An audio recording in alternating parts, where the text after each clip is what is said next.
இதுதான் கொத்தமல்லி தொக்குக்கு உள்ளது. அவ்வளோதான். இதை வந்து நம்ம இப்போ வந்து மிக்சியில் போட்டு தண்ணி ஊற்றாமல் மிக்சியில் போட்டு அரைச்சிட்டு வந்துடுவோம். பாருங்கள், நம்ம அடுத்த நாளாக வந்து இப்போ செய்ய போகிறது வந்து கொத்தமல்லி தொக்கு. இந்த கொத்தமல்லி தொக்கு வந்து கெடாது, தண்ணி ஊற்றாமல் நம்ம அரைச்சி வச்சுக்கிறணும். பாருங்கள், அதுக்கு வந்து ஒரு 50 கிராம் உளுந்தம்பருப்பு,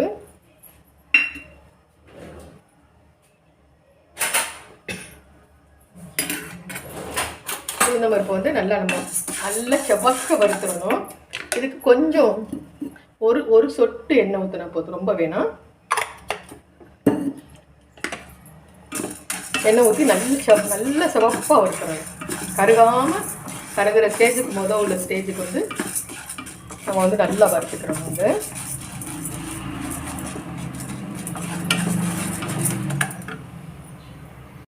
நல்லா இப்படி செவந்து வரும்போது நல்ல சிவப்பாயிடுச்சு பாருங்க.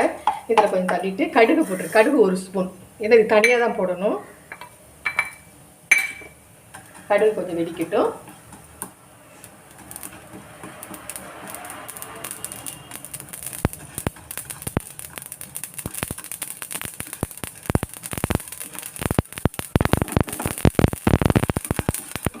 நல்லா செவந்துருச்சு. இப்போ கடுகு நல்லா வெடிச்சிருச்சு.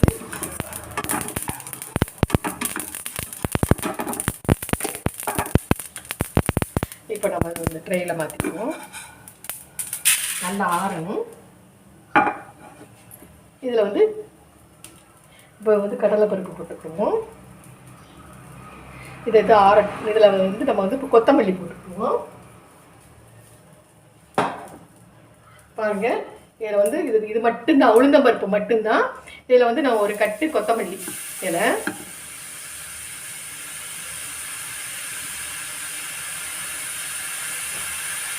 இதுக்கும் கொஞ்சம் நல்லா ஆயில் போட்டுக்கணும்.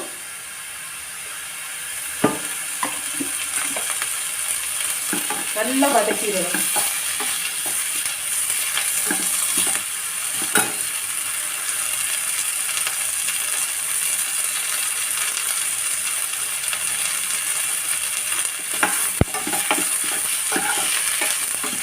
நம்ம இது வந்து எங்கேயாவது ஊர்களுக்கு போகிறோம்னா நம்ம துவையல்ல நம்ம வந்து கெட்டு போயிடும். தண்ணி ஊற்றி அரைப்போம்ல, இது தண்ணி ஊற்றக்கூடாது. தண்ணி ஊற்றாமல் நல்லா வதக்கிடும். நம்ம இதை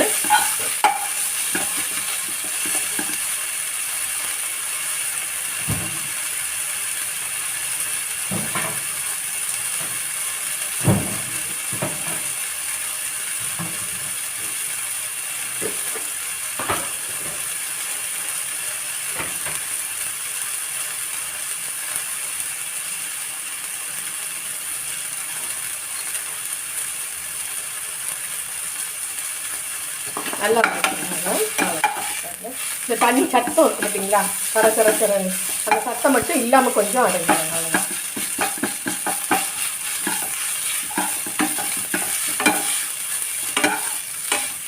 இது வந்து ரொம்ப நாளைக்கு நம்ம ஊர்களுக்கெல்லாம் நம்ம போகப்போ இதை எடுத்துகிட்டு போகலாம். இது ரொம்ப டேஸ்ட்டாகவும் இருக்கும், கெடாது. முதல் இட்லி பொடினா அதுக்கு வந்து ஆயில் போடணும்.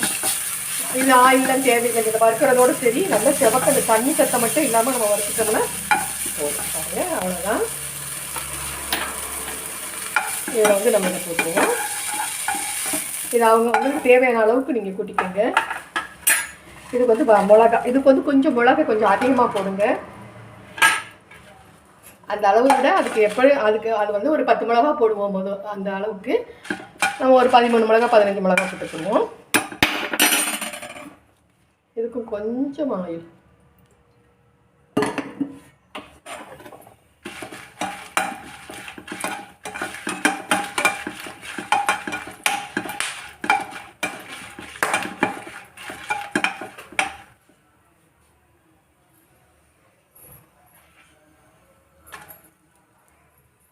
கொஞ்சம் நல்லா வதங்கினா போதும்.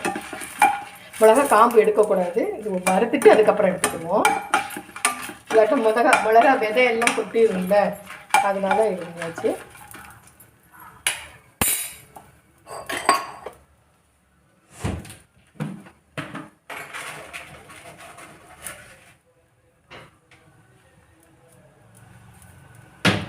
அவ்வளோதான்.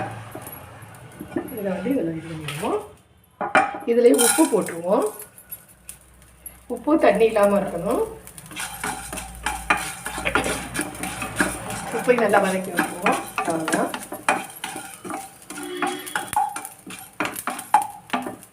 இவ்வளோதான். இதை நம்ம அரைச்சிட்டு பார்ப்போம். இதில் வந்து ஒரு அளவுக்கு வந்து நம்மளுக்கு தேவையான அளவுக்கு புளி போட்டுக்கிறணும். பாருங்க, ஒரு அளவுக்கு புளி போட்டுக்குவோம். அந்த புளியவும் சேர்த்து கொஞ்சம் சூடுபடுத்திக்கிடுவோம்.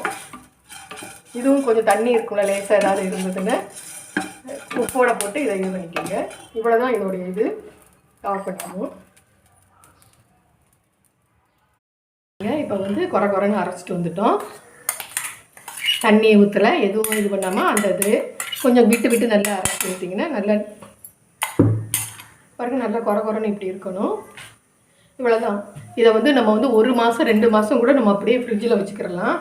இதை வந்து என்ன பண்ணணும், ஊருக்கு போகும்போது இப்படி உருண்டையாக உருட்டி சின்ன உருண்டைங்களா உருட்டி ஒரு பவுலில் போட்டுட்டு நம்ம கொண்டு போயிருந்தோம்.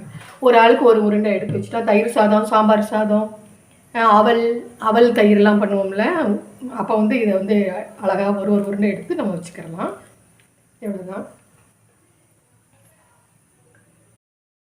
அந்த இது ஃபுல்லாக நம்ம கொத்தமல்லி,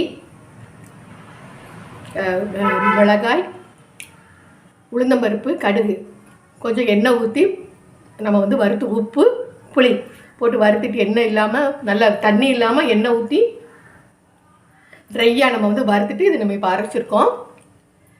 இதை பாருங்கள், இது நல்லா உருண்டையாக நம்ம உருட்டி வச்சிடணும். இப்படி இந்த உருண்டையில் ஒரு கண்டெய்னரில் வந்து நம்ம எடுத்து ஸ்டோர் பண்ணிக்கிறலாம். இது 3 மாதம் ஆனாலும் நம்மளுக்கு கெடாது. நம்ம ஊர்களுக்கு போகும்போது, டூர் போகும்போது இதை எடுத்துகிட்டு போகலாம். இட்லிக்கு எல்லாத்துக்கும் உடச்சி விட்டுட்டு நம்ம சாப்பிட்டுக்கிறலாம். இட்லி பொடியாக நம்ம கொண்டு போனோம்னா எல்லாத்துக்குமே நம்மளுக்கு ஆயில் தேவையாக இருக்குது. ஆயில் இல்லாமல் நம்ம சாப்பிட்றதுக்கு இந்த மாதிரி இது பண்ணி நம்ம வந்து ஒரு கண்டெய்னரில் போட்டு நம்ம மூடி வச்சுக்கலாம். அவ்வளோதான் ஃப்ரெண்ட். நல்லா இருக்கா? செஞ்சு சாப்பிட்டு பாருங்கள், ரொம்ப சூப்பராக இருக்கும். லைக் பண்ணுங்கள், சப்ஸ்கிரைப் பண்ணுங்கள், கமெண்ட் பண்ணுங்கள். தேங்க்யூ. பாய்.